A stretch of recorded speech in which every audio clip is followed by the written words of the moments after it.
नमस्ते गुरुजी। जय गुरुजी महाराज। जय गुरुजी साध संगत जी।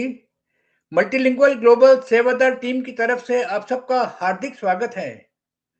संगत जी, हमेशा की तरह गुरुजी की ब्लेस संगत और संगत रविंद्र भाटिया जी सत्संग शेयरिंग के लिए उपस्थित हैं। महाराज के डेडिकेटेड संगत, आज्ञाकारी संगत हैं। टीम की तरफ से, गुरु संगत की तरफ से आपका बहुत बहुत स्वागत है। Uncle, over to you. जय गुरु जी। जय गुरु जी अंकल। जय गुरु जी। Uncle continue please. हाँ जी, आज मैं सुबह कुछ अर्जेंट काम से बाहर निकला। गुरु जी ने आज हाईवे पे ही सत्संग शायद करवाने की सोची होगी। तो जय गुरु जी संगत जी एंड प्रणाम गुरु जी। सबकी अपनी अपनी जर्नी में है गुरु जी के साथ, और हर जर्नी का शायद कोई ना कोई मतलब होता होगा, मुझे नहीं पता। मेरा सिंपल एक ही मानना है कि रब के एन नंबर ऑफ कलर से एक कोई कलर नहीं है उसका। और दूसरा मेरा बिल्कुल स्ट्रांग बिलीफ है कि कोई भी ह्यूमन, ये कोई इंसान चमत्कार नहीं कर सकता। चमत्कार वर्ड या मिराकल कोई इंसान नहीं कर सकता। मैं एक साइंटिफिक इंसान हूं, साइंटिफिक सोच रखता हूं। Yes, tricks can be possible, हाथ की सफाई possible, mesmerism possible, hypnotism possible, reiki possible, black magic possible, तंत्र मंत्र पॉसिबल, बट चमत्कार वो पॉसिबल नहीं, होता ही नहीं। कोई भी शख्स इंसानी रूप में ये काम नहीं कर सकता। Number one. जब मैं गुरुजी के पास गया 2004 में, सबको मेरी हिस्ट्री पता है, मैं दोबारा उसको हल्की सी रिपीट कर रहा हूं। 2002 में मैंने गुरुजी का स्वरूप देखा था, और मैं क्योंकि टोटल नॉन बिलीवर, कभी किसी जगह मैंने पूजा भक्ति पाठ नहीं की, तो मेरे लिए गुरु कोई बहुत इंपॉर्टेंट नहीं थे। अब मैं गुरुजी के सत्संग सुनता था,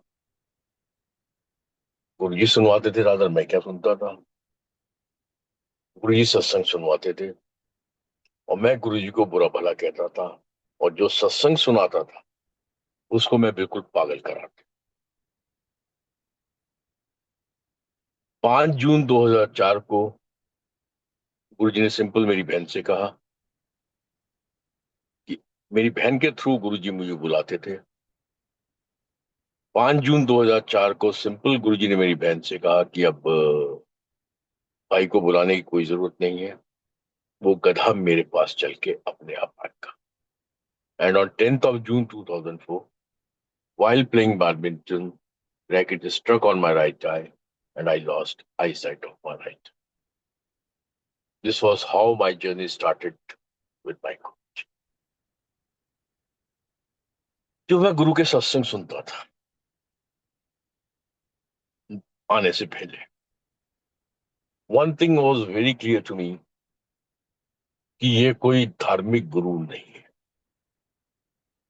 ये कोई आध्यात्मिक गुरु नहीं है। जैसा कई लोग बोलते हैं कि गुरु जी एक आध्यात्मिक गुरु थे, तो मुझे थोड़ी सी हंसी आती है। आपने गुरु को शायद नहीं समझा। मेरी नजर में दो ही चीजें थी, either he's a big fraud who has mastered all the arts. Since I was totally non-believer,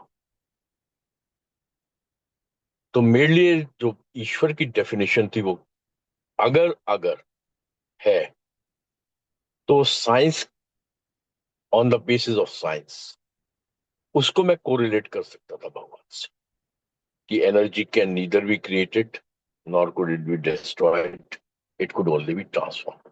so as per even science, there is only one energy, Because of that energy, we all are here. The same philosophy, the same theory, scientifically, I started thinking when I started planning to go to Guruji. Either he's a big fraud or he's a big god. He's not a dharmic guru or he's not a spiritual guru. Finally, he made me understand that Guruji is Sampurna. He is complete. He is ultimate. आप गुरुजी क्योंकि fondly अपने आप को गुरुजी कहते थे, कहते हैं,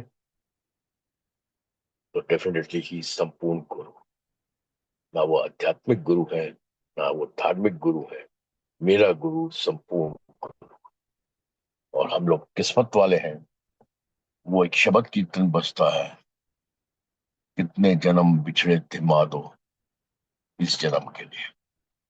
ये जन्म हम लोगों ने कितने लकी रहे कि संपूर्ण गुरु हमारे जीवन में आए.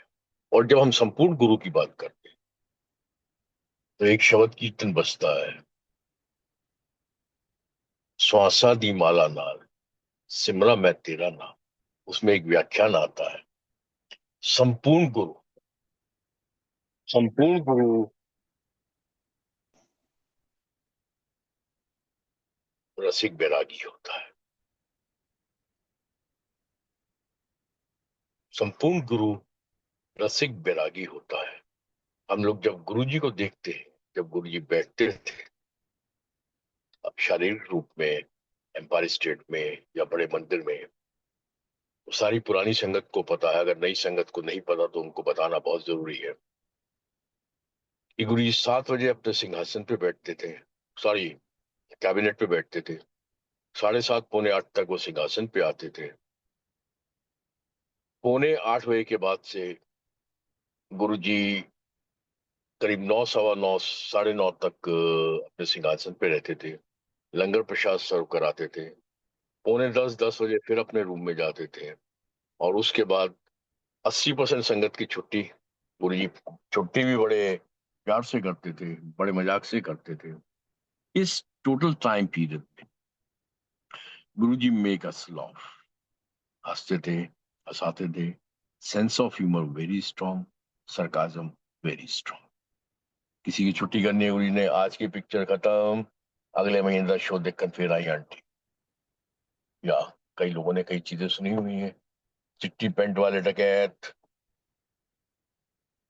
बंदी बत्ती दंदा सर्वनाश.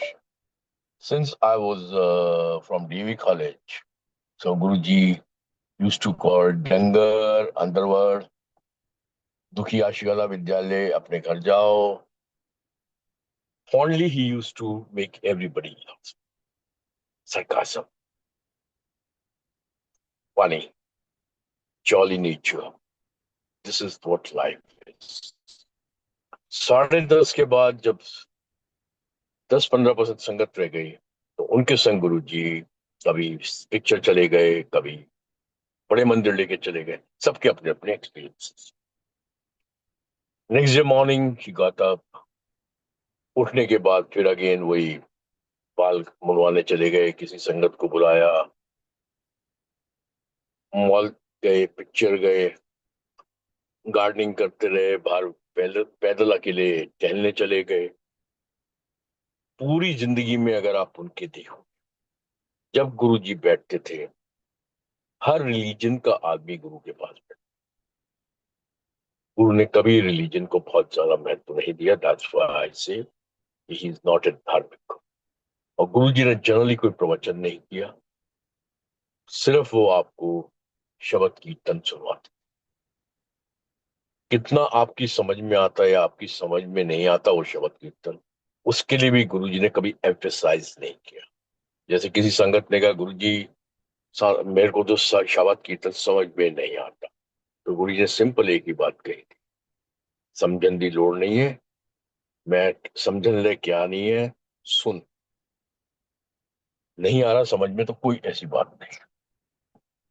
So for me, when I he made me understand what guru is in year 2010, समझ में आ गया कि मेरा गुरु संपूर्ण गुरु है, और वो रसिक बैरागी। रसिक बैरागी गुरु वो होता है जो जीवन आपको, हमको, इंसानों को जीना सिखाता है प्रैक्टिकली, बिना कुछ बोले, बिना कुछ बताए हमें जीना सिखाता है। और लेकिन जो जीवन में सुख साधन हमें दिए हैं, वो ये चाहता है कि हम उसके गुलाम भी ना बने। We can not be the slave of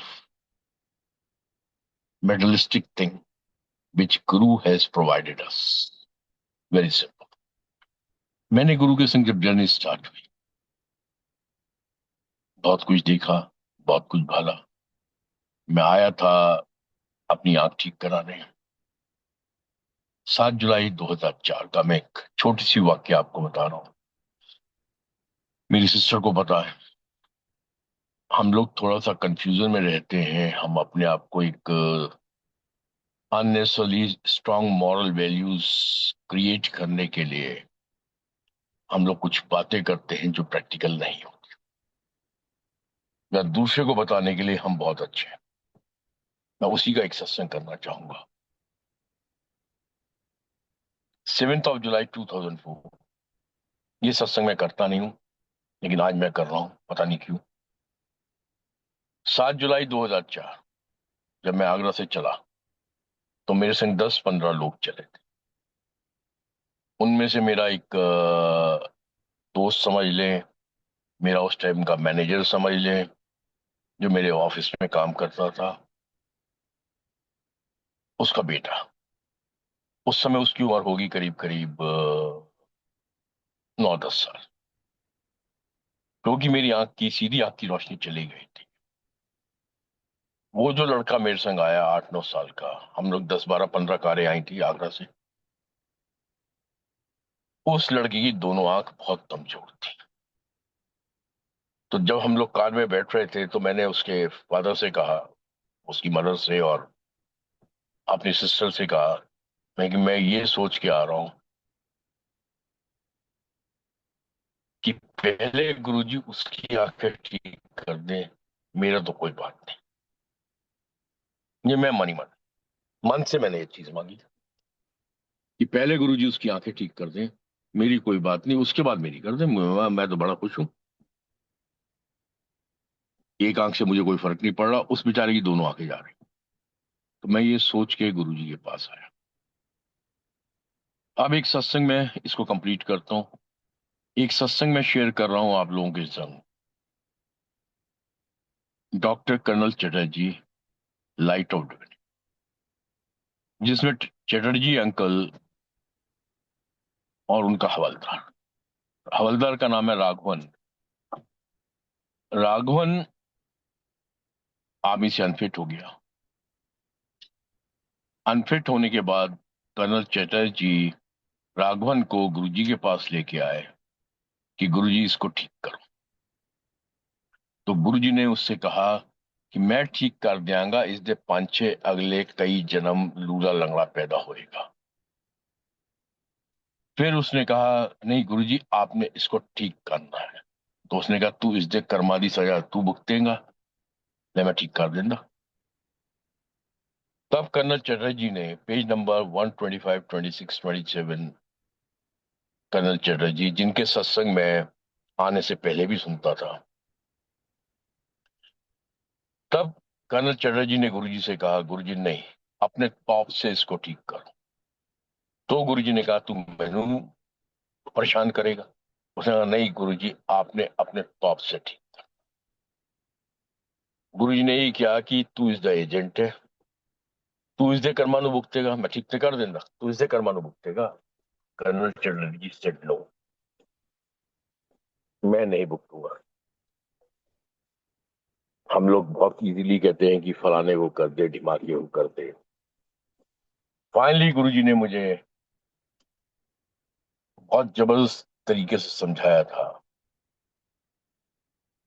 गलती कर दो जब तुझे किसी ले मांग दो मेरे को आया, जब तू मांगता हुआ आया था वो एक गलती थी। किसी के दूसरे कर्मों को तुम नहीं भुगत सकते, और गुरु नहीं चाहता उसका एक भक्त किसी दूसरे भक्त के कर्मों को भुगते। या तो वही भक्त भुगते जिसको जरूरत है, या फिर गुरु अपने तप से उसको ठीक करते हैं। हम लोग कहते हैं सर्वस्त्र का भला। बहुत क्लियर उस दिन समझ में आ गया कि तीन तरह की सेवाएं होती हैं। एक तन की सेवा, एक मन की सेवा, एक धन की सेवा। मन की सेवा का कोई मतलब नहीं, लेकिन मन की सेवा अगर आप तन की सेवा मन से कर रहे हैं, अगर आप तन की सेवा मन से कर रहे हैं, तब तो तन की सेवा भी है। तन की सेवा आप मन से नहीं कर रहे, तो तन की सेवा का भी कोई मतलब नहीं है। और धन की सेवा अगर आप मन से कर रहे हैं, तब धन की सेवा है, वरना धन की सेवा का भी कोई सेंस नहीं है। तीसरी चीज, आप किसी के लिए मांगते हैं गुरु से, क्या उसके कर्म आप भुगत सकते हैं? नहीं भुगत सकते। 90% लोग ये कहते हैं गुरुजी मांगने के लिए मना करते थे, गुरुजी मांगने के लिए मना करते थे। जब आपको अपने लिए मना करते थे, आपको कैसे अधिकार मिल गया कि आप दूसरों के लिए मांगे? क्या उसके आप कर्म भुगतोगे? सोचना, विचारना। आपने अगर सेवा करनी है, आप चाहते हो किसी का भला करना, तो उसकी पहले अपनी तरफ से तन की सेवा मन से करो, धन की सेवा मन से करो। फिर आपको उस सेवा का कुछ पर्पस, कुछ हल, उसकी पॉजिटिविटी आपके जीवन में आएगी। सिर्फ मुंह से बतियाने से, मुंह के से बोलने से कुछ नहीं हो। आपको अब तन की सेवा करिए, धन की सेवा करिए, लेकिन मन से करिए। तो फिर तो ऊपर वाले का जो कॉस्मिक रेज है, कॉस्मिक एनर्जीज है, वो आपके जीवन में कहीं ना कोई पॉजिटिव इम्पैक्ट डालेगी। वरना बातें हैं, बातों का क्या, करते रहो बात। सो फर्स्ट लेसन पहले दिन का 7 जुलाई 2004 जब मैं गया था, तो उस बच्चे के लिए मैंने मांगा था। आज वो बच्चा मेरे यहाँ नौकरी करता है। ठीक है, आंखें ठीक नहीं हुई बहुत ज्यादा उसकी, लेकिन वो जैसी थी वो वैसी की वैसी रही। दिस इज व्हाट माई 8 साल का बच्चा आज वो मोरलेस मेरे 32-33 साल का है। पूरी पढ़ाई लिखाई, पूरी एक फैक्ट्री मेरी वो प्रॉपर संभालता है।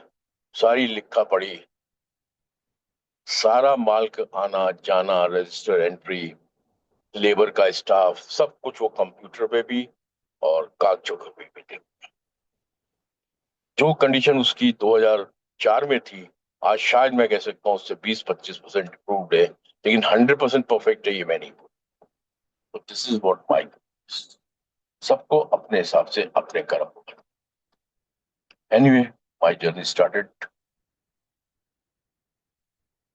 मुझे गुरु में ऑन 7 जुलाई 2004 दो ही चीजें नजर आई। इधर he is a big fraud और he is a big god, is nothing in between, as I told you earlier. गुरु ना तो कोई संत है, ना गुरु कोई महात्मा है, ना गुरु कोई महापुरुष। या तो फ्रॉड है जिसने सारी चीजों पे मास्टरी कर रखी है, तंत्र मंत्र से लेकर, इल्यूजन से लेकर, ब्लैक मैजिक से लेकर everything। और या अगर कोई भगवान है, अगर कोई ईश्वर है, कोई कॉस्मिक एनर्जीज है, कोई लाइट है जिसने ये, जैसा साइंस बोलती है, ये सृष्टि की रचना की है, तो इतना बड़ा होगा कि हम उसको समझ भी नहीं सकते। ही सो मैक्रो, ही सो माइक्रो, वो बोथ है। ईश्वर जो है वो माइक्रो भी है, ईश्वर वो जो है वो मैक्रो भी है। ना इतना माइक्रो है हम उसको देख नहीं सकते, वो इतना मैक्रो है उसको देख नहीं सकते, लेकिन वो कुछ भी इतनी बढ़ सकता है जो हम जैसे मनुष्यों को पैदा कर सकता है, जो हर एक का कहते हैं कल्याण कर सकता है। और यही सब गुरु जी ने दिखाया, प्रैक्टिकली दिखाया। उन्होंने बोल के नहीं दिखाया, उन्होंने समझा के नहीं दिखाया कि मैं ही माइक्रो हूं, मैं ही मैक्रो हूं, मैं ही सब कुछ हूं। हर चीज के पीछे एक एक सत्संग है, और उन्होंने हर चीज का एक ही सत्संग बनाया, उन्होंने 10 सत्संग नहीं बनाए। उसी सत्संग से आपको मनन करना, और मनन करके चीजों को समझने की कोशिश, एंड साइंटिफिकली प्रैक्टिकली, किसी और एंगल से नहीं, सिर्फ साइंटिफिकली और प्रैक्टिकली। जैसे मैं अभी एक सत्संग सुना था 2007-8 में। सत्संग वाज ऑफ रघुवीर अंकल। कि रघुवीर अंकल को गुरुजी ने लंगर प्रसाद किया, और रघुवीर अंकल से थोड़ा सा लंगर प्रसाद बचा दिया, और रघुवीर अंकल से कहा, रघुवीर प्लेट नु साफ कर दे। अब रघुवीर अंकल को गुरुजी का छूटा लंगर मिला, गुरुजी ने क्या बोला, प्लेट को साफ कर दे। रघुवीर अंकल ने वो लंगर प्रसाद खाया। उन्होंने, उनके लिए तो बहुत बड़ा प्रसाद है। जब खा के वो बाहर निकले, तब गुरुजी ने उनको डांटा, रघुवीर अंकल को, ये प्रसाद जो आज तूने खाया है, ये प्रसाद नाली के अंदर जो कीड़े मकोड़े और छोटे छोटे बैक्टीरिया थे, ये प्रसाद मैंने उनको दिया था, और उनका कल्याण कर। तू उनका हक आज नहीं जानता। हम सुनते हैं ईश्वर हर जगह है, हम सुनते हैं वो सबकी फीडिंग करता है, हम सुनते हैं सबको वो भोजन देता है, और सारा सिस्टम ऑटो मोड पे चलता है। लेकिन मेरा गुरु उसी सिस्टम में चलता है, वो सिस्टम के बाहर नहीं होता, लेकिन अपने तप से, अपनी वो शक्ति से, जिसको भोजन वैसे भी मिलना था उन बैक्टीरिया कीड़े मकोड़े, लेकिन अपना झूठा भोजन उनको देके उनका कल्याण कर देता। ईश्वर कल्याण नहीं कर, कल्याण गुरु नहीं करना, क्योंकि गुरु जी के अंदर से somebody asked Guruji, what is God? Guruji simply said, Guru on duty is God. Guru on duty. And duty is always practical. और यही गुरु जी के अंदर से ही मैं प्रैक्टिकल गुरु, गुरु जी के। सो practicability of the life, practicability of the universe, I think which is the most important to fully understand your guru. लेकिन अगर आप उसको धर्म के चश्मे से देखना चाहोगे, then things are of course very different. So मैं एक नास्तिक आज आपको कुछ रब की बातें करना चाहूँ। मेरी जर्नी स्टार्ट हुई, मेरी जर्नी में मुझे कुछ भी नहीं मिला, ऐसा एक इंसान के रूप में कह रहा हूँ, उस समय की बात कर रहा हूँ, आज नहीं कह रहा हूँ। आज तो मुझे पता है जो मुझे मिला वो मुझे मिल भी नहीं सकता। जैसा भी मिला बहुत अच्छा मिला, वो शायद मेरे भाग्य में था भी नहीं। 28 जनवरी 2006 मैं गुरु के पास गया, 7 जुलाई 2004। अंकल वॉइस में कोई ब्रेक तो नहीं आ रहा? Hello, you are audible. Completely audible. हाँ जी, गाड़ी अपना 70 80 पे चलाते रहो, बस आवाज ठीक बस आएगी। वही कर रहे हैं। फ्लाइट छूट जाएगी तो कोई बात नहीं, आपसे टिकट के पैसे ले लेंगे। जय गुरु जी। शुक्राना, शुक्राना। तो हम मैं 7 जुलाई 2004 को गुरु के पास गया। 28 जनवरी 2006 इन द मीन टाइम दो चीजें जब मैंने 7 जुलाई को सोची थी कि इधर गुरु जी इज ए बिग फ्रॉड और he is a big God. सबसे पहले गुरु जी ने मुझे दिखाया कि मैं एक बहुत बड़ा फ्रॉड हूं। सबसे पहले गुरु जी ने मुझे ये दिखाया कि मैं एक बहुत बड़ा फ्रॉड, पहले मैं उसका सत्संग करता था। 1987 आई गॉट मैरिड। 3 महीने के बाद हमारे घर में लड़ाइयाँ हुई। पानी दे दो। 3 महीने के बाद हमारे घर में लड़ाइयाँ झगड़े फसाद हुए और मैं घर से मुझे बाहर निकला। मेरे पास खाने को पैसे नहीं थे।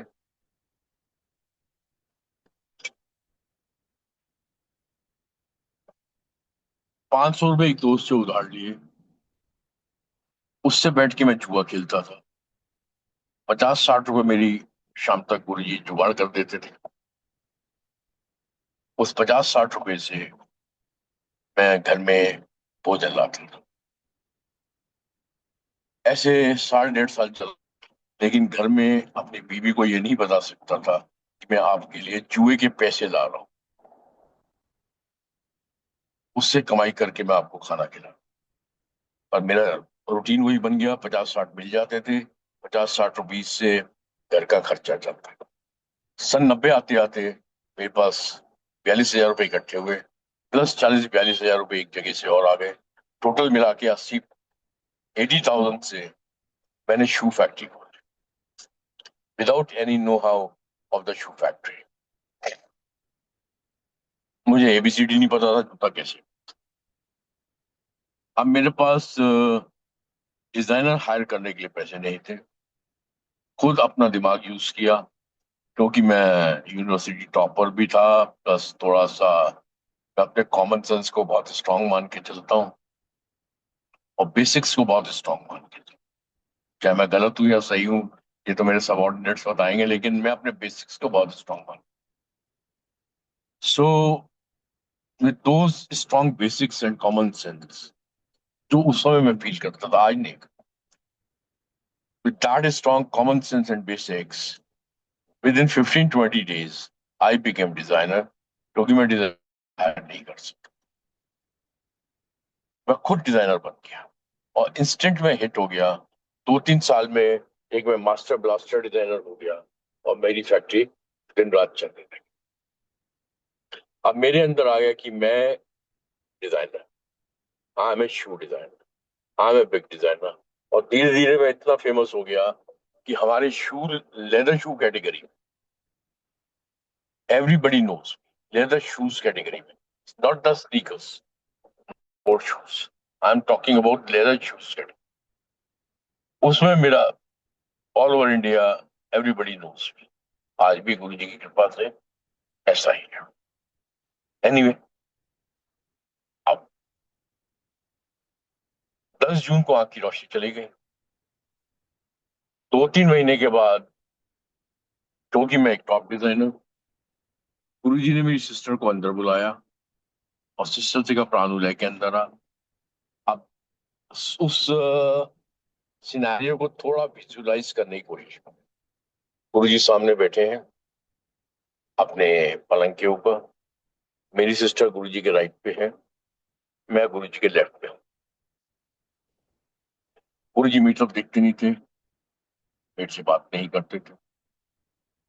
मेरी सिस्टर से पूछते हैं राइट पे, लेफ्ट, कुछ अपने पर तो गुरु वाले जूते बना रहेगा।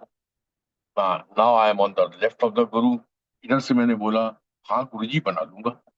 मैं मनी मन बड़ा खुश कि चमत्कारी बाबा है, मैं जूते बनाऊंगा, गुरु जूता पहनेगा, मेरी आंख की रोशनी आएगी।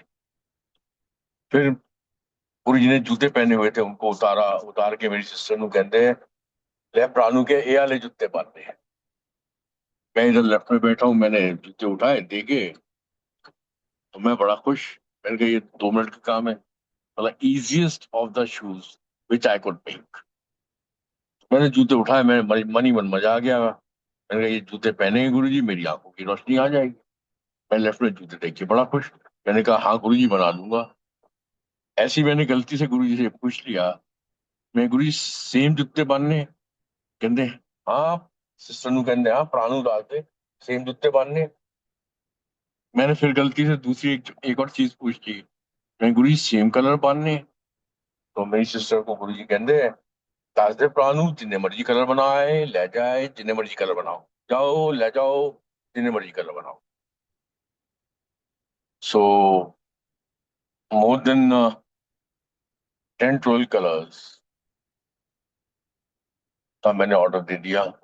इटली, चमड़ा इटली से आना था, सोल चाइना से आना था, लास्ट मुझे बनाना था, लास्ट के ऊपर डिजाइनिंग मुझे करनी, जो मैं आज भी करता हूँ, लास्ट में आज भी करता हूँ, लास्ट में आज भी बनाता हूँ। 1 महीना हो गया गुरु जी ने जूते बनवाने का जब ऑर्डर दिया। वो जूते हमारे लिए खिलौना बने। जैसे जूते को ऑफिस में बाहर टेबल पे रखते, जूते की फ्रेग्रेंस चारों तरफ, गुरु की फ्रेग्रेंस चारों तरफ फैल जाती। कोई भी मेरा कस्टमर आता या वेंडर आता, उसको मैं वो जैसे ही जूते टेबल पे रखता, वैसे ही सब लोग कहते भाटिया साहब ये कोई नई चीज निकाल रहे हो, गुरु वाले जूते क्या नए कुछ इन्वेंट कर रहे हो। अब मुझे लगता था गुरु जी ने कुछ इतर तरपाए हुए हैं। एनीवे, 1 महीना 1.5 महीना हो गया, अभी सारा चीजें आनी थी। चमड़ा इटली से आना था, सोल चाइना से आना था। So one fine day we were in the queue, my sister and myself. Sister आगे थी, मैं पीछे था। तो गुरु जी ने मेरी सिस्टर की तरफ देख के कहते, कुछ अपने प्रातों गुरुवार जुत्ते तक की होया, and I am at the back of my sister. तो मुझे पीछे से जवाब मैंने दिया, गुरु जी 5-6 दिन में मटेरियल आ जाएगा, 2-3 दिन में आपको जूते दे दूंगा। अब गुरु जी को मस्करी सूझी, सरकाजम, सिंपल, थोड़ा सा मुस्कुराए, सरकास्टिक मुस्कुराहट डाली। अच्छा तेरा प्राग गुरुवार ने जूते बना लेगा? मैं आई एम ए डिजाइनर। मैंने पीछे से, हाँ गुरु जी बना लूंगा। अब गुरु जी को और थोड़ा सरकाजम आया। राइट में कुछ संगत बैठी थी, उनसे कहते हैं, देख देखिए गुरुवार ने जूते बनाएगा। देन लेफ्ट में कोई संगत थी, उनसे कहते हैं, देख देखिए गुरुवार ने जूते बनाएगा। देन आई थॉट बेटा थोड़ा औकात में आ जा, कम डाउन टू योरसेल्फ। मैंने सिंपली ये कहा, गुरु जी हाँ कोशिश करा। गुरु जी एकदम बहुत खुश होकर बोलते हैं, देख आंटी कितनी चंगी गल की है, बाकी आंटी तेरे भरा ने कितनी चंगी गल की, कोशिश करांगे। देखो सब लोग कोशिश करनी थी, चलो जाओ कोशिश करो, कोशिश करो, कोशिश करो। खैर 5-7 दिन में मटेरियल आ गया,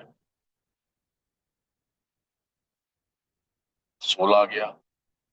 अब मैं गुरु के जूते बनाने लगा, सेम जूते मैं नहीं बने। I tried my level best, और सब समझ सकते हैं कि मुझे आंखों की रोशनी चाहिए थी, तो मैंने कोशिश तो संपूर्ण की। पूरी कोशिश करने के बाद मैं जूते नहीं बना पाया। 5-6 जूते लेके गया, गुरु जी ने 5-6 जूते देखे। इन्नू तो सुट दई, इन्नू काट दई, इन्नू फेंक दई, इन्नू गले पा दे। फिर 5-6 जूते बनाए, फिर इन्नू सुट दई, काट दई, फेंक दई। फिर 5-6 जूते डिफरेंट डिफरेंट बना के गया, फिर सुट दई, काट दई, फेंक दई। सेम जूता नहीं बने।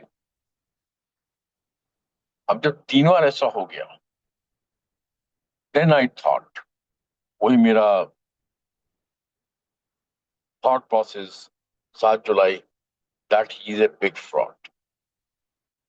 देन आई थॉट, बेटा ये बहुत बड़ा तांत्रिक है, इसकी तंत्र विद्या की जो रेंज है ना, वो आगरा तक पहुंच जाती है। तांत्रिकों की एक रेंज है, तो हर तांत्रिक की एक रेंज होती है, 100 मीटर, 200 मीटर, 500 मीटर। मैं इसकी रेंज बहुत लंबी है, क्योंकि जो सिंपल मेरा डेली रूटीन का काम है, जो सुबह से शाम तक मैं रेगुलर करता हूँ, वो काम मैं नहीं कर पा रहा हूँ। तो इसका मतलब इस बाबे ने मेरे दिमाग को बांध दिया। मन ही मन मेरे मन में आया कि मैंने कि बेटा भाग जाए यहाँ से, तेरी आंखें ठीक होंगी नहीं होंगी वो तो पता नहीं, लेकिन तेरा दिमाग जरूर खराब हो जाएगा। इस पागलों की दुनिया से दूर भाग जा। उसके बाद से मैंने आना बंद कर दिया कि नाउ एनफ इज एनफ, अपना दिमाग तो कम से कम खराब ना करूं। उसके बाद मैंने गुरुजी के पास आना, सबसे पहले गुरुजी ने दिखाया मैं एक बहुत बड़ा फ्रॉड, एंड प्रैक्टिकली दिखाया, क्योंकि मैं थोड़ा थोड़ा जानता था इन चीजों को। तो ही शोड मी एग्जैक्टली कि मैं एक बहुत बड़ा दिमाग बांध, इसीलिए मुझे ये सब चीजें समझ में नहीं आती थी। जैसे रघुवीर अंकल का मैंने सत्संग आपको सुनाया कि गुरुजी ने कहा कि ये जो मेरे झूठन है वो उनके कीड़े मकोड़ों के लिए था। तो मन ही मन में उस समय सोचता था मैं कि कहने में क्या जा रहा है, कि ये उसके लिए, कहने में क्या फर्क पड़ता। लेकिन वो तो बाद में 2010 में समझ में आया, जो गुरु कहना चाह रहे थे वो 100% सत्य है। एनीवे, अब मैं भाग गया, आना बंद कर दिया। उसके कुछ टाइम के बाद 3 महीने के अंदर गुरुजी ने ये दिखा दिया मुझे प्रैक्टिकली। उसके पीछे 7-8 सत्संग है, वो मैं नहीं कर रहा हूँ। सिंपल ये क्लियर कर दिया कि मैं एक बहुत अच्छा इंसान, मतलब गुरु जी एक बहुत अच्छे इंसान, नंबर वन। नंबर टू, बहुत क्लियर मेरे दिमाग में डाल दिया उन्होंने कि मुझे तुझसे कुछ नहीं चाहिए, मेरे को तुझसे कुछ नहीं चाहिए। बात ही आती फ्रॉड कौन हो। फ्रॉड की अगर हम लार्जर परसेप्शन में बात सोचे तो फ्रॉड इज ए पर्सन जो आपका कुछ अनड्यू एडवांटेज लेना चाहे। गुरु जी ने बहुत क्लियर दिखा दिया कि मैं कोई अनड्यू एडवांटेज नहीं लेता। एक चीज बहुत क्लियर हो गई कि ये एक बहुत अच्छे इंसान है। देन आई थॉट प्रैक्टिकली कि ये तांत्रिक है या नहीं है मुझे नहीं पता, या तो साक्षात ईश्वरी शक्ति है इनके अंदर, या अगर ये तांत्रिक भी है तो भी ये बहुत अच्छे इंसान है। तो मुझे अच्छे इंसान से कोई गुरेज नहीं, मुझे अच्छे इंसान के पास जाना चाहिए। उसके बाद से मैं रेगुलर गुरु जी के पास आ गया, और रेगुलर हफ्ते में 2 बार आना शुरू कर दिया। 28 जनवरी 2006, सैटरडे का दिन, नई स्कॉडा कार खरीदी, गुरु जी के चरणों में चाबी रखी और नई स्कॉडा कार को ब्लेस करा। 29 जनवरी 2006, संडे का दिन, आई वॉज इन कानपुर, मेरी नई स्कॉडा कार में आग लगी, जो कि मेरे हिसाब से और टेक्निकली स्पीकिंग रेयर ऑफ रेयरिस्ट। नई स्कॉडा कार उस टाइम 2006 की, technically very sound German car, जिसमें आग लग गई। और सर्दी का महीना है, it's winter, January is cool temperature in India, सर्दी का महीना है, नई स्कॉडा कार में आग लग गई। 30 जनवरी को स्कॉडा कार मैंने लखनऊ सर्विस सेंटर में से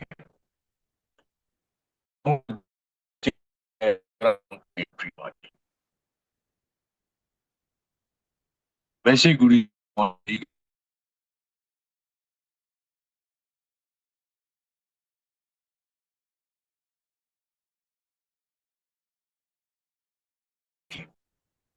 ने हम लोगों को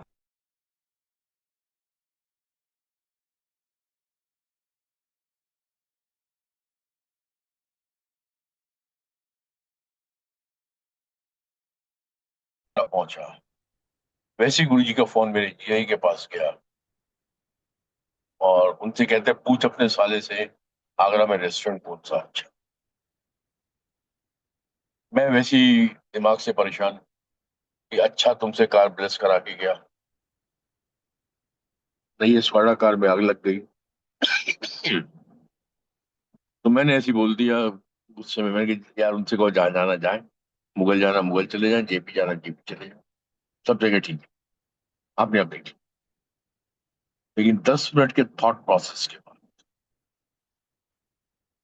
10 मिनट के थॉट प्रोसेस के बाद मेरा दिमाग अब थोड़ा सा पॉजिटिव हुआ। देन आई थॉट, बेटा नई एस्कॉडा कार में आग लग गई। This is something very unusual and rare of rarest. Number one, अब जैसे हम गुरुजी के बारे में सोचते हैं, सुनते हैं कि गुरुजी बड़ी चीज को छोटे में डाल देते हैं। हो सकता है मेरा बड़ा एक्सीडेंट होना था, हो सकता है उसमें मुझे मर जाना था, हो सकता है शायद मैं लूला लंगड़ा हो जाता, शायद गुरुजी ने मुझे बचाया। That's why maybe he wanted to celebrate that moment कि खोते मैं तेनू बचाया। तीसरी सबसे बड़ी बात, सबके पीछे लॉजिक्स, स्ट्रॉन्ग लॉजिक्स। तीसरी सबसे बड़ी बात, गुरुजी अगर आगरा में आए दैट टाइम, तो गुरु के संग आगरा का कोई ना कोई एडमिनिस्ट्रेटर, चाहे वो पुलिस डिपार्टमेंट से हो या सिविल डिपार्टमेंट से, कोई ना कोई एडमिनिस्ट्रेटर गुरु के संग 100% होगा। वो तो बाद में पता चला था हमें कि एसएसपी ऑफ आगरा गुरु के संग। तो सिंपल सी बात है कि जो एडमिनिस्ट्रेटर है उसको तो कौन सा रेस्टोरेंट अच्छा है, कहाँ प्राइम मिनिस्टर के गेस्ट को रात का भोजन करवाना है, रात का लंगर प्रसाद चखवाना है, एडमिनिस्ट्रेटर को तो 100% मुझसे ज्यादा पता हो। तो वाई गुरु जी आस्क्ड मी कि आगरा रेस्टोरेंट कौन सा अच्छा। अब मैं एकदम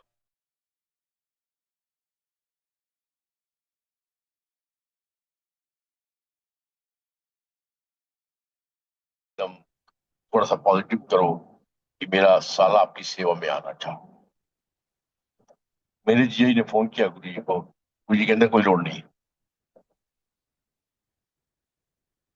यार उसके बाद मैं थोड़ा वसा सा हो गया। मैंने गुरु जी कुछ दया करो, प्लीज मुझे अपनी सेवा में आने दो। और मेरे से सबसे बड़ी गलती तो ये हो गई,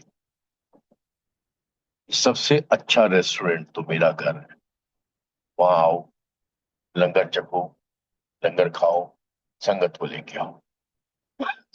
और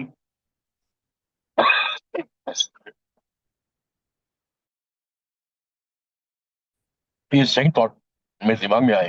फिर उसके बाद मुझे थोड़े से आंसू आने लगे कि आपने शायद मेरी जान बचाई, और मैं कितना भागा हूं कि मैं आपकी सेवा करने नहीं आ पाया। थोड़ा मैं सेंटिमेंटल हो गया, खैर मैं सो गया। बात आई गई, अब मेरे गुरु को आप पूरे वर्ल्ड में, पूरे इस धरती के ऊपर, इस धरती को हम जानते हैं, इस धरती में बड़ा मंदिर, छोटा मंदिर, एम्पायर स्टेट, जलंधर मंदिर, डुगरी मंदिर, बद्दी मंदिर, इन 5 स्थलों पे गुरु को जाके मंदिर बनाए। उसके बाद छठा मंदिर पूरे इस संसार के ऊपर गुरु जी ने आगरा का दरबार बनवाया। उस समय मैंने मांगा था कि सबसे अच्छा रेस्टोरेंट तो मेरा घर है, गुरु जी आओ, संगत लेके आओ, लंगर प्रसाद चलो। आज वही मॉडस ऑपरेंडी गुरु की है, तो पहले भी थी कि गुरु जी भक्तों के घर में रहते, खुदा हो जाके आंटी के घर में रहते थे, वो एक भक्त का घर। आज हर घर को गुरु ने मंदिर बना दिया।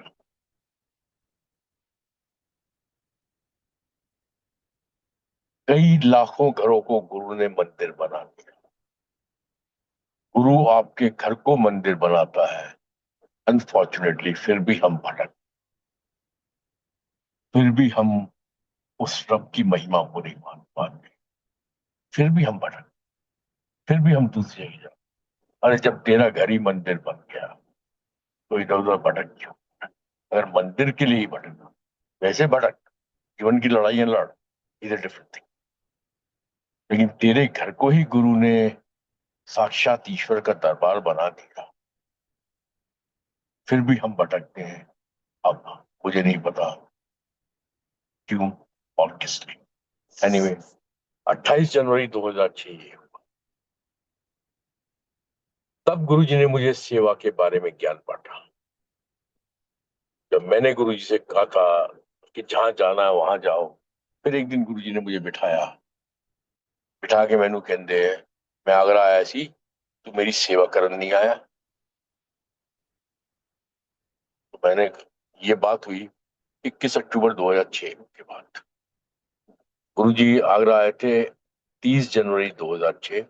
21 अक्टूबर 2006 गुरुजी ने मेरे से पहली बार बात की थी। उसके बाद से वो अक्सर मुझे अपने पास बिठाते थे, कोई ना कोई बात करते। तो उस समय उन्होंने मुझे एक दिन बुलाया, कहते मैं आगरा आया सी, तू मेरी सेवा करने नहीं आया। तो मैंने गुरु जी से कहा, गुरु जी मैं तो आना चाहता था, आपने मना किया था। तो गुरु जी कहते, गुरुआ तो झूठ नहीं बोलते। आज ये संगत को एक बात और बताना चाहूंगा। गुरु जी कहते हैं गुरुआ तो झूठ नहीं बोलते। मैं क्या गुरु जी, मैं तो झूठ नहीं बोल रहा हूँ। मैंने तो जीआई से कहा था, आप फोन भी किया था जीआई ने, लेकिन आपने मना कर दिया था।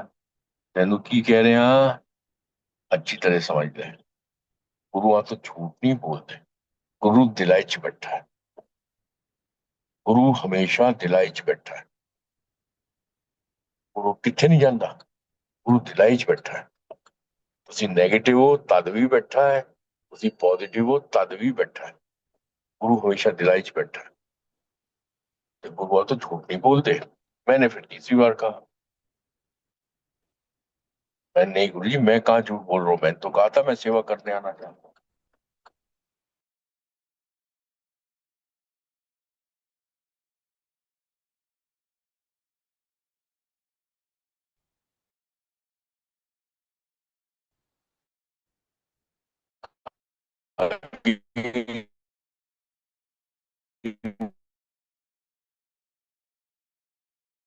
सेठ, गुरु दिलाई च बैठा है। अब मैंने कहा बाहर आ गया, वो बच्चे वाला एपिसोड बताया था। दोनों चीजों को जब समझ में आया तो बहुत क्लियर समझ में आया। सेवा, सेवा।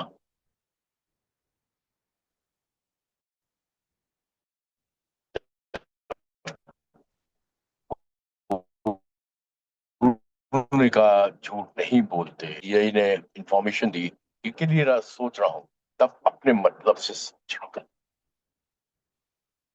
मेरा उसके पीछे कोई ना कोई सोच है कि शायद मेरे संग ये भला हुआ, शायद ये मेरा किया, शायद गुरुजी ने मुझे बताया, तब मैं सेवा के लिए जाना चाहता। अदरवाइज मैं सेवा के लिए नहीं जाता। मेरी सेवा कभी भी निस्वार्थ नहीं हो। वही गुरु जी कहते हैं, निष्काम सेवा निस्वार्थ से, वो हम इंसानों के बस में शायद भी नहीं। बहुत मुश्किल काम, फिर भी चलिए कोशिश कर सकते हैं निस्वार्थ सेवा करने की। तभी गुरु जी ने ये सारी चीजें समझाई। तन की सेवा मन से होनी चाहिए। धन की सेवा मन से हो तब वो सेवा सेवा है, वरना सेवा कोई सेवा नहीं। जिंदगी चलती रही। अब मैं दूसरे एपिसोड पे आ रहा हूँ, क्योंकि मेरे हर एपिसोड बहुत लंबे लंबे हैं। हर चीज के पीछे कोई पास्ट है और हर चीज के पीछे कोई फ्यूचर है। 14 फरवरी 2006, दिन मंगलवार।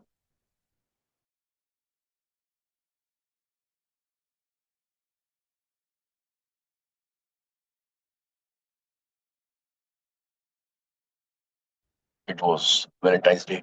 5:30-6 बजे मेरी फैक्ट्री, मेरे office, Agra factory Agra office में एक्साइज डिपार्टमेंट की रेड हो गई।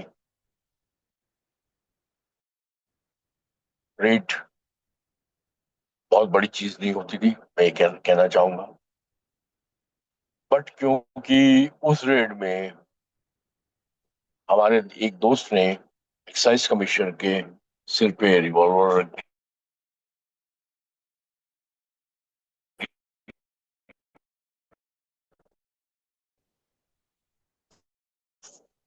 एक दो सुपरिटेंडेंट्स को मारा। इस वजह से वो रेट बिगड़ गई, सब खत्म हो जाती है, हिंदुस्तान हो गई। इसकी वजह से मेरी फैक्ट्री को 300 पुलिस वालों ने घेर लिया और मेरे अगेंस्ट एफआईआर हो गई। मैं किसी भी टाइम जेल जा सकता। अब धीरे धीरे वो फियर फैक्टर था जेल जाने का, फैक्ट्री बंद हो चुकी है। अब ये सारा फैक्टर दिमाग के ऊपर चढ़ना स्टार्ट हो, क्योंकि इसका एक चेन रिएक्शन, फियर फैक्टर का एक चेन रिएक्शन होता है। आप भी अपने जीवन में झांक के देखेंगे तो कोई डर पैदा होता है, उसी डर का फायदा कहीं, अब क्या नाम नहीं लेना चाह रहा हूं, उसी डर का फायदा लोग उठाते हैं, जिनके लिए पंडितों के पास जाके आप लाखों रुपए बर्बाद करके आते हैं। वो मुझे फियर फैक्टर मेरे ऊपर चढ़ता गया। धीरे धीरे मेरे अंदर सुसाइडल टेंडेंसीज पैदा होती गई। मेरी फैक्ट्री बंद है।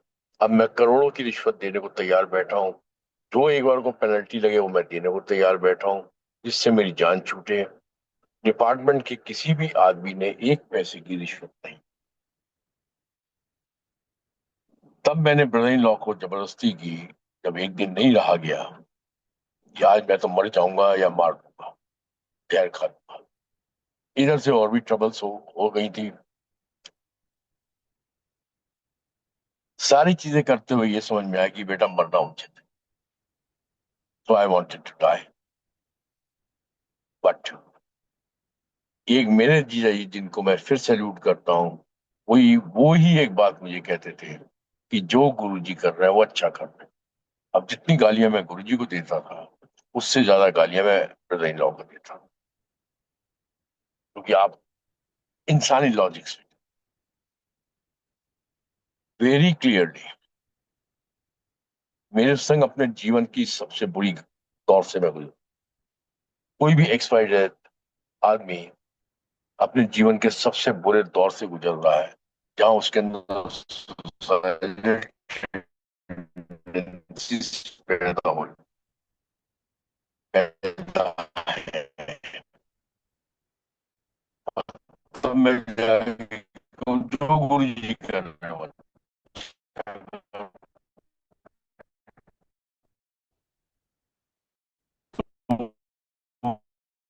मुझे गालियां दी गई थी। फाइन डे जब नहीं रहा गया तो मैंने जीएसए का सीन को विजुअलाइज करो। गुरु जी नीचे झुक के उन्होंने गुरु जी के हाथ, चरण स्पर्श करके हाथ जोड़ के बैठ गए। हाँ, गुरु जी कहते हैं कि हाँ की कह रहे हैं पाटिया, थोड़े से झुके, की कह रहे हैं पाटिया, मैं ऊपर खड़ा हूँ। तो मेरे जी ने कहा गुरु जी मेरा साला बहुत दुखी है। फिर पाटिया की करा, मैं गुरु जी नहीं, साला बहुत दुखी है, आप नहीं करना, मैं की करना, मैं तेरे साले का प्यो तो नौकर लग गया, मैं नौकरी की है। फिर नहीं गुरु जी सब आप नहीं करना, तेरे को समझ नहीं आ रहा मैं की कह रहे हैं, तू काट दुखी है। उसने कहा नहीं गुरु जी वो बहुत दुखी है। मैंने ले सारे ही दुखी बैठे हैं, सामने जो भी संगत बैठी थी बोले ये सारे दुखी बैठे हैं, मैं नौकरी की है, मैं किसी से प्योदा नौकर लग गया। अब उसने फिर इंसिस्ट करते रहे कि नहीं गुरु जी बहुत दुखी है। अब गुरु जी ने मेरे ऊपर चिल्लाना शुरू किया, पता नहीं किधरों आया दे, अचार पाना बेचता, बजा के ले जाए इनको फालतू। अब हम और जीजा और साले बाहर निकले, तो अब आप समझ सकते हो कितना इश्क आया। रिश्वत की रकम बढ़ाने लगे। डिपार्टमेंट की किसी भी आदमी ने रिश्वतें नहीं पकड़ी। जब गवर्नमेंट डिपार्टमेंट इंडिया में रिश्वत नहीं पकड़े तो समझ लो you are in big big big trouble. फिर एक लेडी को मैंने गुरु जी के पास भेजा। और लेडी जब गुरु जी के पास गई तो गुरु जी ने उस लेडी से कहा कि आगरा वाले नु के दिल में झांके। जब मैंने दिल में झांका तो मुझे तो मेरे से अच्छा कोई लगा नहीं। आप, मैं सबसे कहता हूँ आप लोग दिल में झांको। जब आप दिल में झांकते हो तो बहुत कुछ समझ में आता है कि अगर कोई भी ट्रबल, कोई भी प्रॉब्लम, कोई भी इमोशनल प्रॉब्लम, कोई भी सेंटिमेंटल प्रॉब्लम अगर लाइफ में किसी के भी संग है, चाहे सबऑर्डिनेट हो, कलीग हो, भाई हो, दोस्त हो, पिता हो, माता हो, बच्चे हो, सबको ये लगेगा कि मैं ठीक हूं, दूसरा गलत है। और ये नॉर्मल ह्यूमन नेचर। मुझे भी लगा मैं सब तरफ से ठीक हूं। तब गुरु जी का सवाल, दूसरा सवाल आया उसी लेडी के थ्रू। मैंने अपना मैसेज भेज दिया कि मैं तो गुरु जी ठीक था। तब दूसरा सवाल गुरु जी का आया उसी लेडी के थ्रू, आगरा वाले से पूछ, उसने पैसे का क्या करना है? जब तक आपके पास बहुत पैसा है, सबको पता आपने पैसे का क्या करना है। और जब खाने को पैसे ना हो, पर्टिकुलरली वो शख्स जो पैसे से रईस हो और सडनली उसके पास पैसा खत्म होने लगे, उससे पूछा जाए कि पैसे का क्या करना है, तो उसकी आंखों में आंसू आ जाते हैं। तो वही मैंने जवाब दिया है कि बच्चों की पालने के लिए पैसा चाहिए। तब गुरु जी का आंसर आया उसी लेडी के थ्रू। दरअसल ही आगरा वाले ने, उनको पैसा चाहिए है, अपनी माँ ले, अपनी पहना ले या अपनी बेटियां ले। That he requires money for his mother, for his sisters and for his daughter.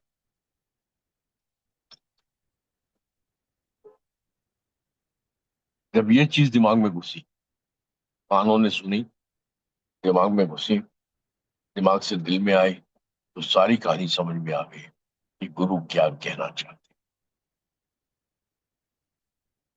18 साल के बाद जाके अपनी माँ के चरण छू। 18 साल से जिस माँ से बात नहीं की थी, मन ही मन उसको, मन ही मन बोला। एक भी शब्द मैंने गुरु, एक भी शब्द नहीं बोला, सिर्फ मैंने मन ही मन बोला, माँ आज से तेरा बेटा तेरे पास आ गया, आज से मैं फिर तेरा बेटा। क्योंकि गुरु जी की एक चीज और याद रखना, मैं बार बार रिपीट करता हूँ कि गुरु, ये हर शब्द किसी भी गीता, कुरान, बाइबल ग्रंथ, कोई ग्रंथ उन सबसे बहुत ऊपर है।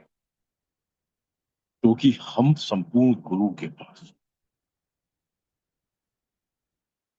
गुरु जी की एक बात ध्यान करना, जो मैंने सुनी थी किसी संगत के थ्रू। गुरु जी कहते थे, आर्गुमेंट लीड्स टू आर्गुमेंट्स। बहस स्टार्ट होगी, बहस के संग अगर आप बहस पे पार्टिसिपेट करना है,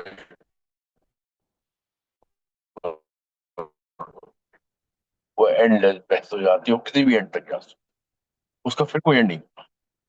और ये नॉर्मल लाइफ में, चाहे बच्चे हो, चाहे माँ हो, चाहे बाप हो, या दोस्त हो, या भाई, कहीं भी अगर बहस स्टार्ट हो गई, वो बहस के बाद बहस स्टार्ट हो जाती है, लॉजिक्स खत्म हो जाती है, रीजनिंग जीरो पड़ जाती है। तो वही गुरु जी का आगुन, मैंने कहा माँ आज से तू मेरी माँ। अगर मैं माँ से कहता कि तेरी बेटी ने ऐसा किया, इस वजह से ये हुआ, तो वो कहता तेरी बीवी ने ऐसा किया। मैं कहता तेरी उस बेटी ने ऐसा किया, तेरे उस बेटे ने ऐसा किया, वो कहते तेरी बीवी ने ऐसा किया, तेरी बीवी के खानदान ने ऐसा किया। So no arguments.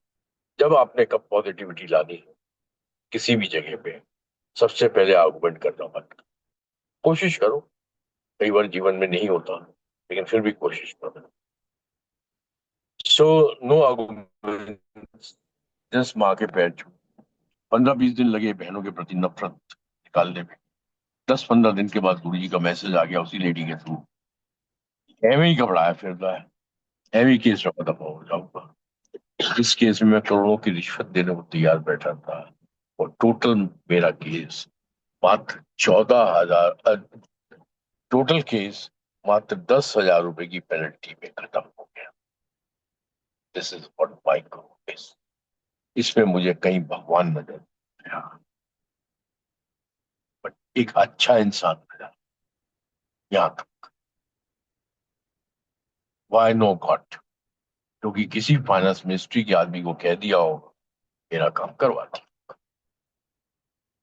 लेकिन फाइनली गुरु जी ने दिखाया, नहीं, मैं कहना नहीं, मैं करता। I am the whole soul, I do it, I don't say anything to anybody, I get it. वो 2010 में मुझे दिखाया।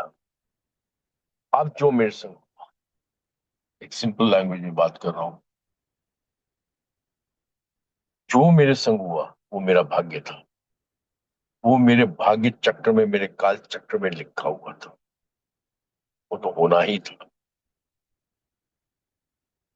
हो सकता है उस होने में मेरे अंदर जो सुसाइडल टेंडेंसीज पैदा हुई थी, मैं पूरे परिवार को भी मार देता। हो सकता है,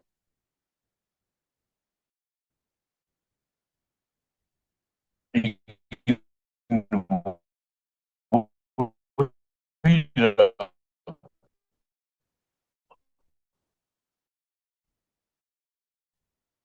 वही ईश्वर को मेरे ऊपर कृपा आई, creativity, उसको उठा के बाहर करवाया।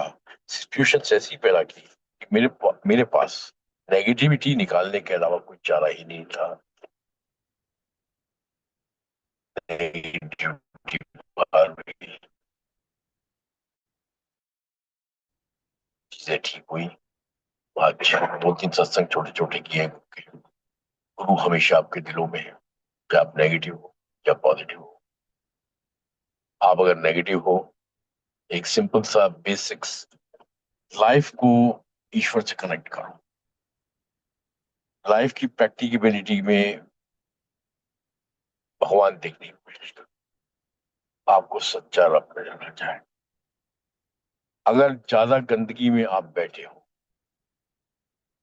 डेफिनेटली आप बीमार पड़ोगे, या कहीं ना कहीं फीलिंग्स आपकी बहुत स्ट्रांग नहीं। लेकिन अगर एक साफ सुथरे एटमॉस्फेयर में आप बैठे हो, तो बीमार पड़ने के चांसेस भी कम होंगे, और आपका मन भी थोड़ा सा पॉजिटिव। ऐसे ही गुरु जी ने जब बोला कि चाहे तुम नेगेटिव हो या पॉजिटिव, मैं हमेशा थोड़ा दिलाई, अगर आप नेगेटिव हो तो गुरु छटपटा रहा है, वो कंफर्टेबल नहीं। और अगर आप पॉजिटिव, कंफर्टेबल। जो मेरे जीवन में हुआ 2006, वो मेरा भाग्य था। लेकिन मेरे गुरु को मेरे ऊपर कृपा आई, दया आई। उसने मेरे उस भाग्य को मिटाया और अपनी कलम से कुछ नया लिख दिया।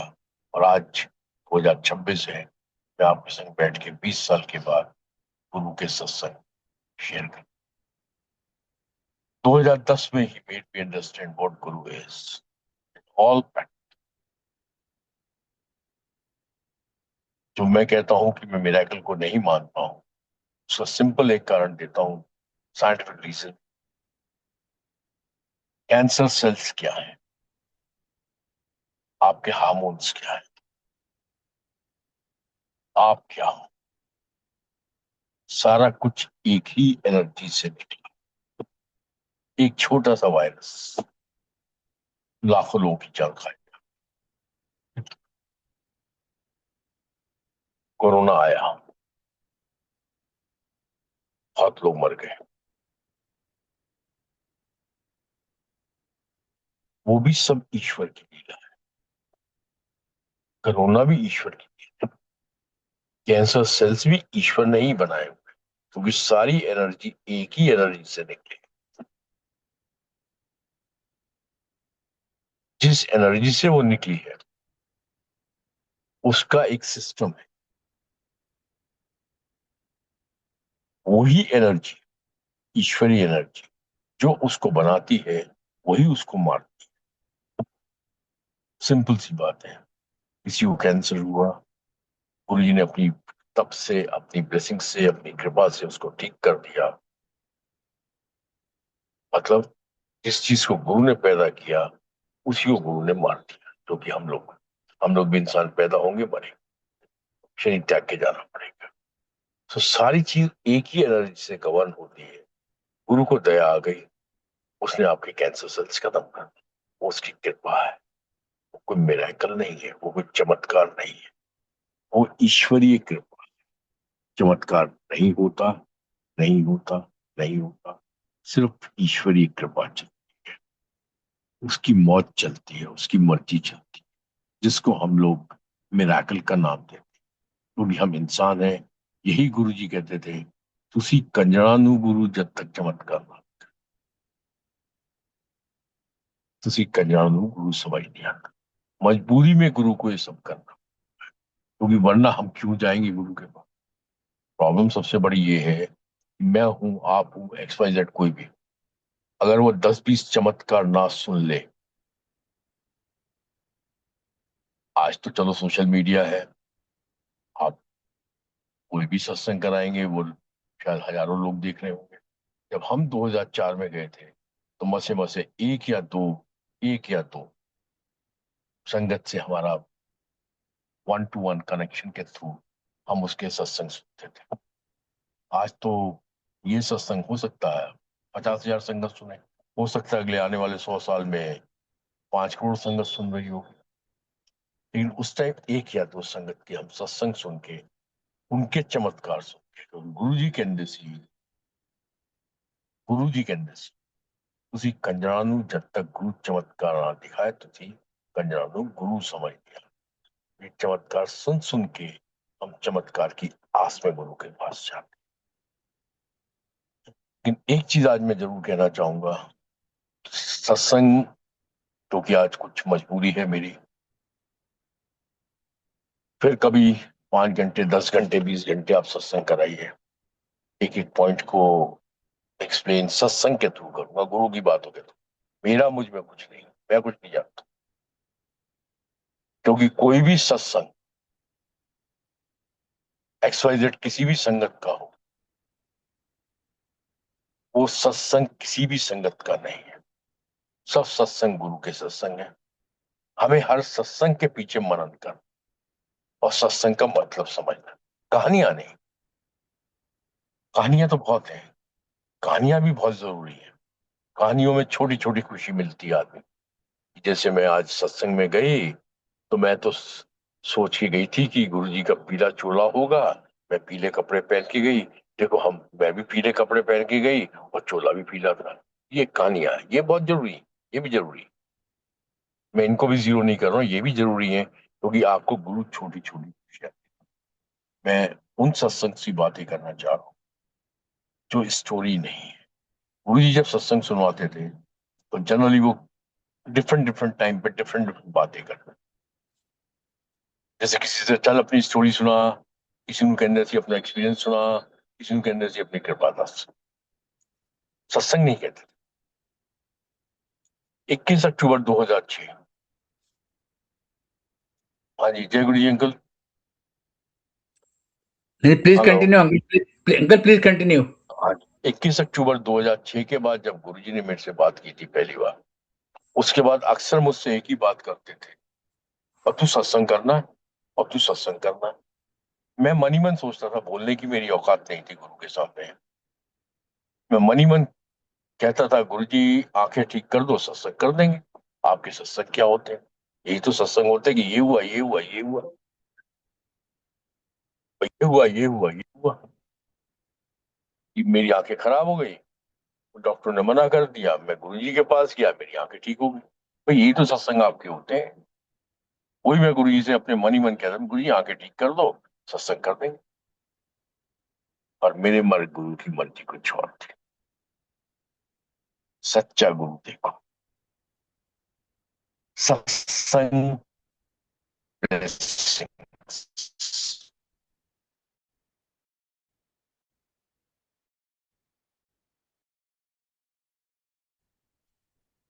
और चमत्कार। This is just our first step toward the final destination. Blessing सबसे छोटी चीज है जो हम, सब लोग कहते हैं ब्लेसिंग्स ऑलवेज गुरु जी, गुरु जी आपकी ब्लेसिंग्स चाहिए। अरे गुरु की ब्लेसिंग्स तो हमेशा साथ है भाई। गुरु की ब्लेसिंग्स कहाँ गई भाई? आपके को बुला लिया, हो गई ब्लेसिंग्स, खत्म, फिनिश। ब्लेसिंग्स सबसे छोटी चीज है।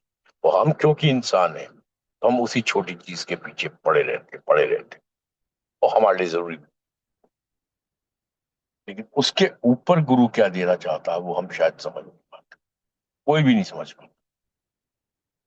गुरु जी का मैं अगर बात करूं तो गुरु जी एक लाइन बोलते थे जो सब सोशल मीडिया पे अवेलेबल है, डिफरेंट डिफरेंट सबको बोली है कि मेरे मंदिर की दीवार के आगे से भी जो निकल जाता है उसको मैं ब्लेस कर दे। मतलब बहुत साफ है कि मैं अपने गुरु के एक भी शब्द, चाहे वो सीरियसली बोले हों, चाहे वो कैजुअली बोले हों, चाहे वो मजाक में बोले हों,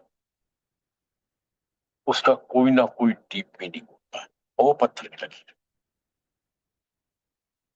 गुरु जी के अंदर से ही मेरे मंदिर की दीवार के आगे तो भी जो निकल जाएगा उन्हें मैं ब्लेस कर देता। सिंपल है। If you need blessings, if you need only blessings, बड़े मंदिर की दीवार के आगे से निकल जाओ, एम्पायर स्टेट की दीवार के आगे से निकल जाओ, 6 7 8 मंदिर और इंडिया में बन चुके हैं उनकी दीवार के आगे से निकल जाओ। हर हर भक्त के घर में गुरु ने एक मंदिर बना दिया, उस दीवार के आगे से निकल जाओ, हो गई ब्लेसिंग्स। उनकी नहीं ब्लेसिंग्स चाहिए दोनों। मैं गुरु ने लिख दिया ब्लेस कर देता हूं तो मतलब कर देता हूं, उसके पीछे कोई इफ्स एंड बट्स नहीं है।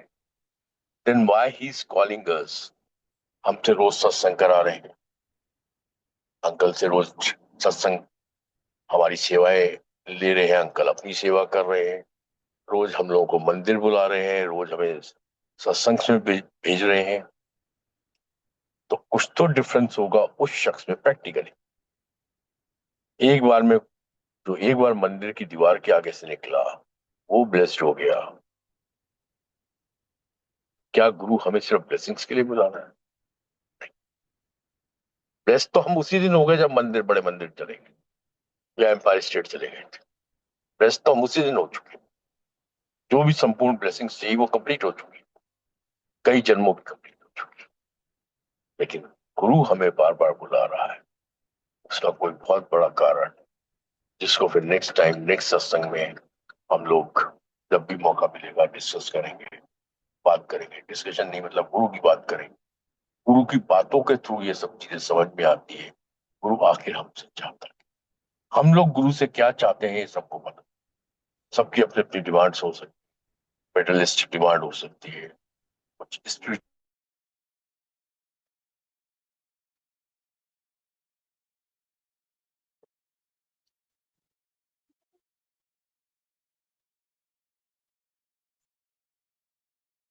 डिमांड्स हो सकती हैं।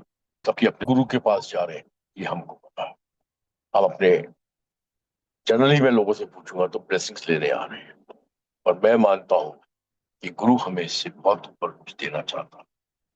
उस तरफ की भी हमें कभी सोचनी चाहिए। सिर्फ और फाइनल बात करूंगा कि जो डेस्टिनेशन जहां हमें गुरु ले जाना चाहता है, क्योंकि संपूर्ण गुरु दोबारा आपके लाइफ चक्र में, काल चक्र में कब कितने अरबों खरबों साल बाद आए पता नहीं।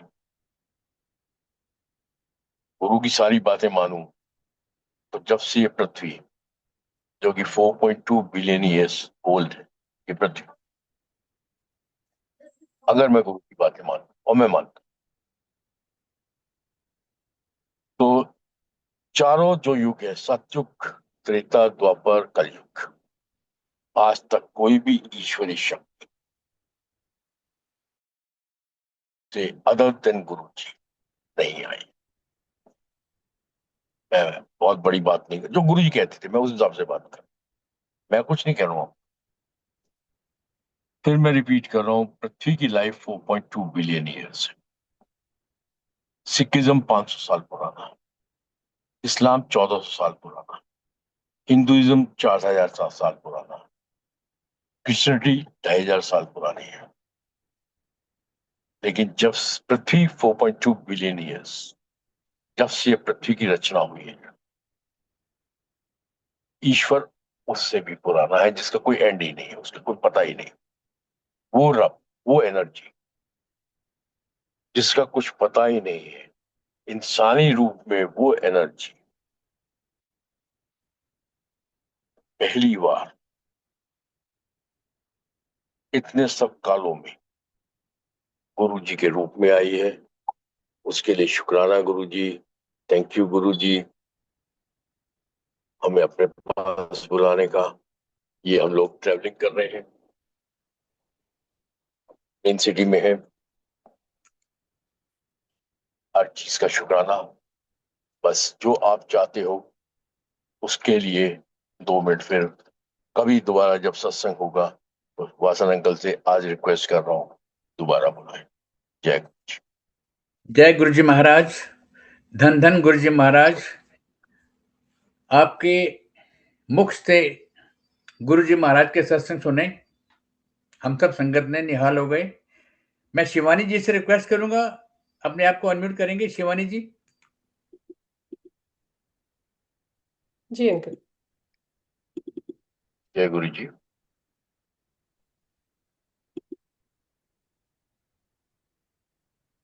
जय गुरु जी अंकल। जय गुरु जी। Yeah, on behalf of Multilingual Global Sevadar team and Vasan uncle, I am blessed to be thanking Ravinder Bhatia uncle ji.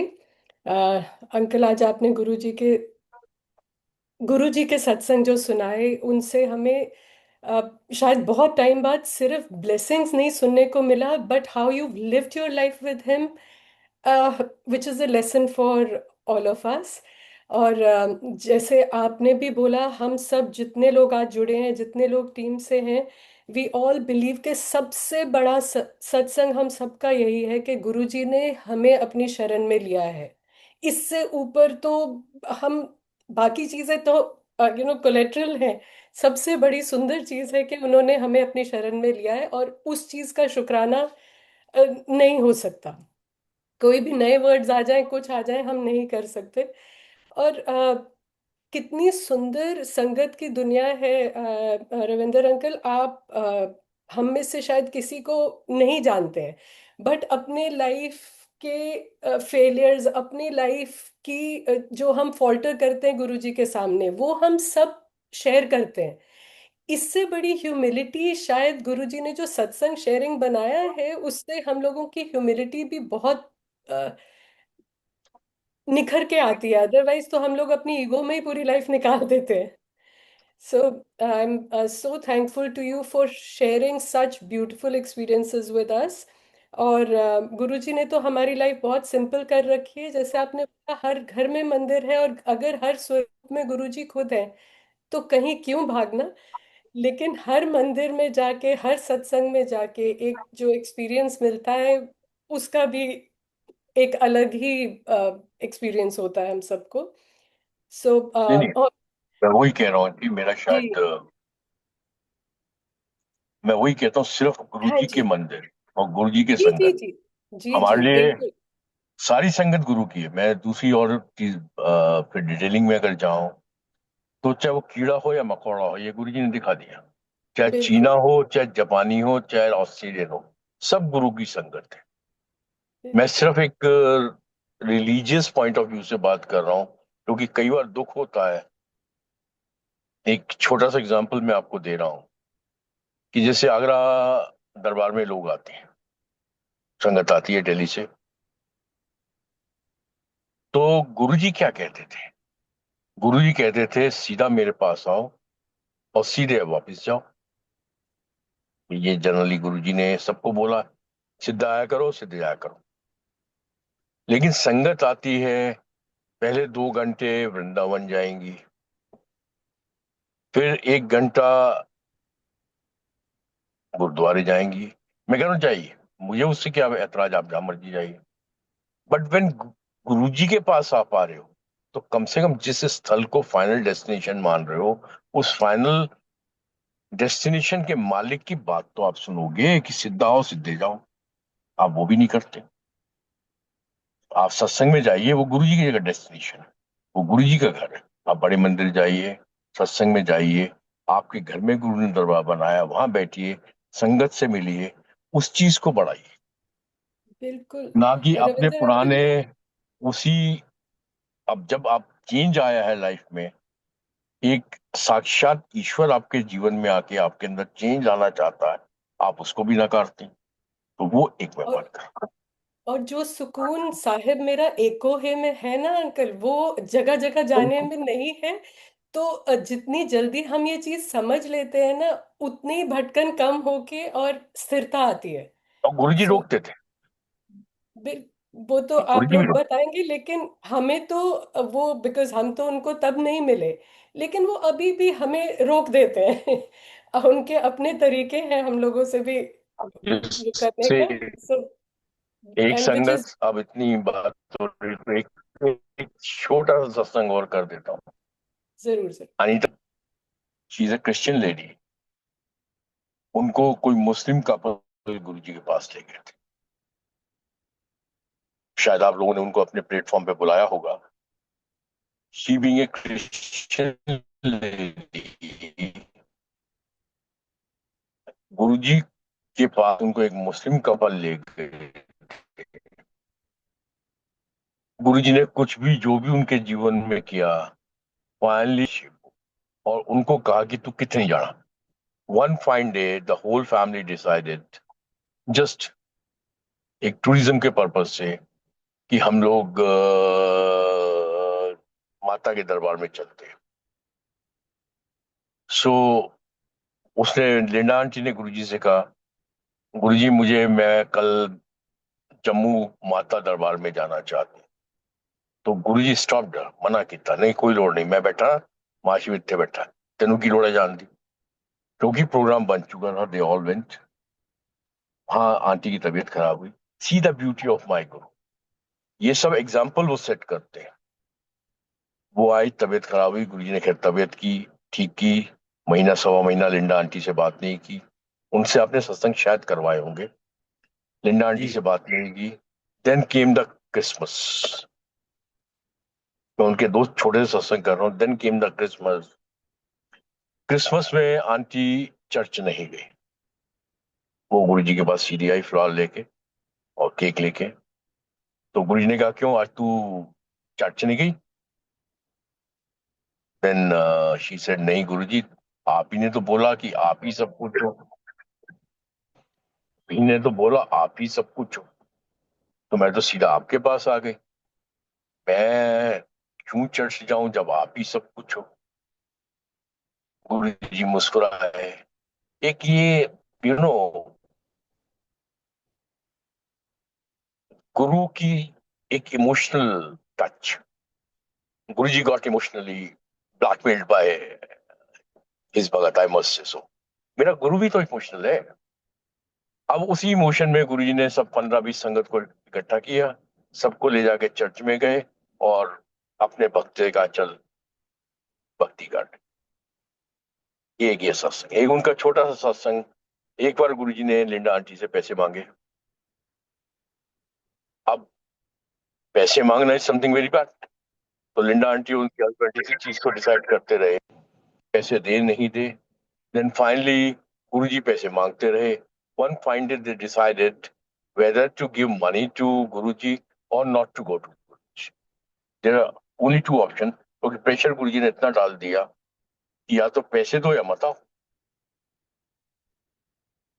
One fine day they took the money और गुरुजी के पास पहुंच गए। गुरुजी ने रूम के अंदर बुलाया अपने, जो पैसा वो लेके आए थे उसको अपने सिर पे रखा गुरुजी ने, उस पैसे को, और एज इट इज पोटली लिंडा आंटी के हाथ में दी। आंटी ये तेरा टेस्ट सीगा, इस पैसे नाल हैदराबाद ते फलानी जगह जाके अपना प्लॉट खरीद ले, चल जा, बेस करता। तो गुरु यस छोटे छोटे टेस्ट लेता है। कोई फेथ नहीं होता गुरु के, सिर्फ हम लोग को एक ही फेथ भी नहीं बोलता हूं, संपूर्ण सच, वो है गुरु जी। सो जय गुरु जी फॉर टुडे। नेक्स्ट टाइम फिर बहुत सारी बातें। जय जी गुरु अंकल, जी। थैंक जय यू गुरु अंकल। जी। मैं जय। संगत जी को ये बताना चाहता हूँ कि आज के रविंद्र भाटे जी के सत्संग से एक बात तो सामने निकल के आई है कि सेवा भाव जो रखना है, उसमें तन से जो सेवा करनी है उसमें भी आपका मन चाहिए। धन से जो करनी है उसमें भी आपका मन पूरी तरह से समर्पित हो कि हमको जो ये धन से सेवा कर रहे हैं, इसमें बस हमने सरेंडर कर दिया, दे दिया, और मन तो है ही।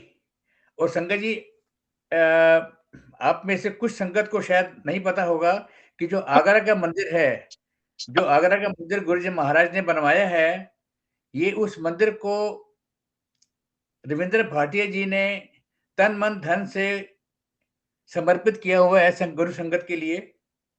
तो इतना बड़ा जिगरा ये अपने आप में गुरु संगत में ये एक ऐसा उदाहरण मुझे अभी तक नहीं मिला है। ऐसा उदाहरण मुझे नहीं मिला अभी तक। ये सर अंकल गुरु जी की कृपा है, बस यही कह सकते हैं। गुरु जी की कृपा है, गुरु की कृपा है ये। बिल्कुल, वो मांगा था ना मैंने गुरु जी से, गुरु जी आओ लंगर प्रसाद मेरे चखो। वो मेरे गुरु ने मेरे मुझ जैसे गरीब की सुन ली और ये कहानी को स्टार्ट कर दिया। गुरु जी की कृपा है, बस ये कृपा आगे बनी रहे। और बनी रहेगी, 100% बनी रहेगी। बस गुरु महाराज से, गुरु संगत से, रविंद्र भाटिया जी आपसे आज्ञा लेते हैं। और गुरु महाराज की बिल्कुल कृपा आप पर बनी रहे। गुरु संगत की तरफ से बहुत-बहुत धन्यवाद। इतना आपने अमूल्य समय दिया कि अभी आप सूरत जा रहे हैं, ट्रैवल कर रहे हैं और जहाँ आपको डेस्टिनेशन जाना है, आपने किंचित मात्र भी नहीं कहा कि नहीं मैं आज नहीं सत्संग करूँगा, बाद में करूँगा। फॉर्मली यू टोल्ड मी, मैंने आपको बोल दिया कि सत्संग होना है तो होना है। ये महाराज की कृपा थी कि हम सब बिल्कुल संगत उनकी कृपा है। बिल्कुल, बिना किसी रुकावट के, बिना किसी विघ्न के हम सब ने सुना। अब हम गुरु जी महाराज से आज्ञा लेंगे। जय गुरु जी, शुक्राना जय गुरु गुरु जी। जी।